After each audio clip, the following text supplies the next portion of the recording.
এইসব রাস্তা না জীবনে কোনোদিন যারা বাইক নিয়ে আসবে তারা কোনোদিন এই রাস্তা ভুলতে পারবে না।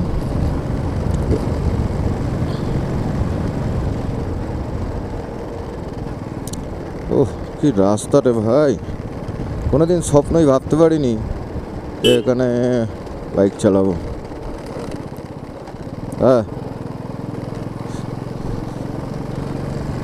এসব জায়গায় এমনি তোমার মানে এত কষ্ট হলেও তোমার আনন্দ মানে আলাদা দুনিয়ায় মনে হচ্ছে চলে এসছি আমি। কি সুন্দর! ওহো, রাস্তা দেখো রে।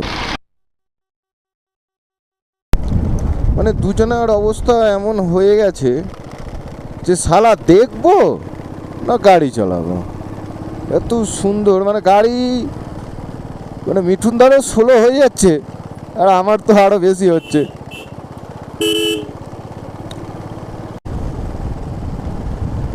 আমরা দারাসে আছি, দারাস এখান থেকে 3 কিলোমিটার। বন্ধুরা, এই যে মিঠুন দা যে সামনে যাচ্ছে না, দেখো আমাদের গাড়ি চলছে 60-এ, অনেক বাইকার হু করে বেরিয়ে যাচ্ছে। আর ওই যে দেখছো একটা ঝর্ণা এত সুন্দর বয়ে চলে নিচে আসছে, আর ওই যে সব বরফ, সাদা সাদা বরফ ওগুলো। আর এই যে মিঠুনদা যাচ্ছে, আমি যে পিছন পিছন যাচ্ছি মিঠুনদার, মানে মনে হচ্ছে যে আমি হয়তো সেই টিভিতে না হলে মোবাইলে দেখছি দৃশ্যটা। মানে বুঝতেই পারছো যে এই জায়গায় এসে এইভাবে বাইক চালানো সত্যি জীবনে একবার হলেও লাদাখ একবার বাইক রাইড করো। এক এক জায়গায় যাচ্ছি এক এক রকম দৃশ্য বাবারে। এখান থেকে লেট ডিস্টেন্স হচ্ছে 259, আর এখন বাজে 12টা 8। এখানে তো 8টার সময় অন্ধকার হয়, যেহেতু উচ্চতা বেশি আছি। আর আমরা আছি প্রায় 11,649 ফিট উপরে আছি।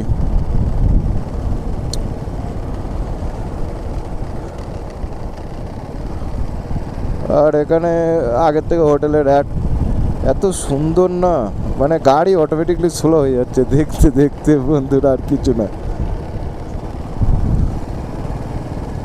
মিঠুন দাস হলো মানে আমিও হলো।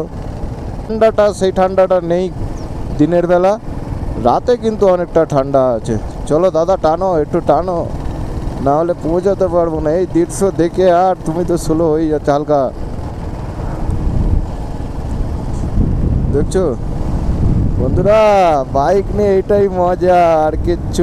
লাদাখে কেন বাইকাররা আসে আমরাই আজকেরই বুঝতে পারছি। অনেক বাইকাররা যাচ্ছে, গ্রুপ যাচ্ছে, দেখা হচ্ছে, আমাদের ওভারটেক করে চলে যাচ্ছে। কেন তারা আজকেরই লেতে যাবে, 260 কিলোমিটার মতন রাস্তা তাদের কাছে। আমরা কার্গিল পার করে তারপরে দাঁড়িয়ে যাব, কেন একটু উপভোগ করব, সৌন্দর্যটা ভালো করে দেখে নেবো নাকি মিঠুন দা? আর তোমার কেমন লাগছে একটু হাই ফাই করো বন্ধুরা। বন্ধুরা তো দেখছে শুধু।